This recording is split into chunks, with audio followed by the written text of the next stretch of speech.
the Nintendo Switch and Steam. Both are vast video game libraries full of cheap digital games, some of which are worth your time, but many of which are not.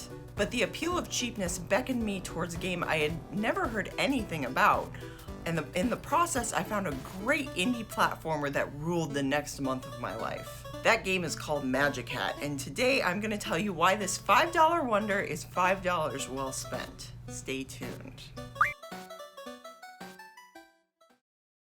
Magicat was released in 2017 on Steam and was ported to the Nintendo Switch in 2018. Now, I'm not one to buy many digital games, particularly digital games on a whim, but when I saw the footage on John Riggs' channel and heard it was only $5, I figured I'd give it a chance. And I'm glad I did.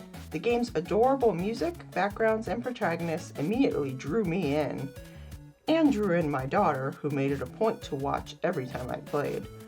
But don't let this cutesy facade mislead you. Magicat is a complex game that does not pull its punches, especially if you're aiming for 100% completion. You start out as any humble magical cat would, alone, without barely any powers save for dashing and deadly fireball-like hairballs. The game's first few levels do well introducing the player to this charming world, its easy to control main character, as well as some unique gameplay mechanics. First off, all checkpoints must be paid for with magical potions, which are dispersed through the levels. This forces you to gauge every level section to determine the best spots to place one, as you'll often not have enough to use every single time. There are also 3 gems hidden within every level. These are often quite difficult to reach, and many players will need to replay levels multiple times to find them all. Also, these gems are used as currency later on, so they aren't just a pretty prize, they're actually useful. Every level of Magicat includes its own gameplay elements that the player must learn how to overcome. I love how the solutions are not spoon-fed to you, and the game provides ways to learn without holding your hand. I had many aha moments while playing this game. At the end of every level waits a boss battle. This is where you'll most likely encounter Magicat's most unique mechanic, the revival system. When you die, you are given a few seconds to push a button to revive yourself. You will be revived exactly where you died, retaining all progress, including damage dealt to the boss. But each time you do this, the amount of pause required increases exponentially.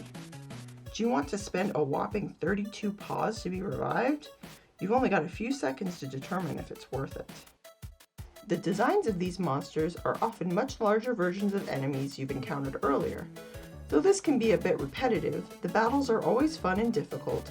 The game utilizes a world map with many different routes to travel. The world map provides shops for Magicat to purchase new skills using gems, including a healing ability, something I barely ever see in a platformer. These skills use up the same potions used to spawn checkpoints, so you'll have to use them sparingly.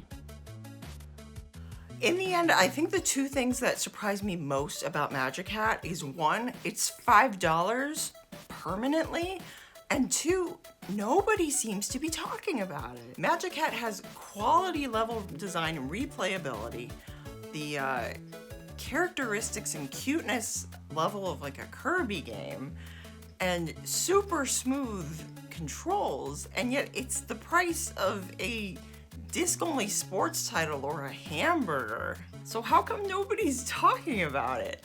Well, I suppose that's one of the reasons why we make videos, right? I mean, now you've heard about it. I hope you go out there and play this game. There's no reason not to. Yeah, just stop watching this video and buy this game, pretty much. Instead of buying that hamburger for yourself tomorrow, eat some ramen, sit on your butt, and play some Magicat, okay? So thanks for stopping by. This is Seeric and the Pixel Slayers. See ya.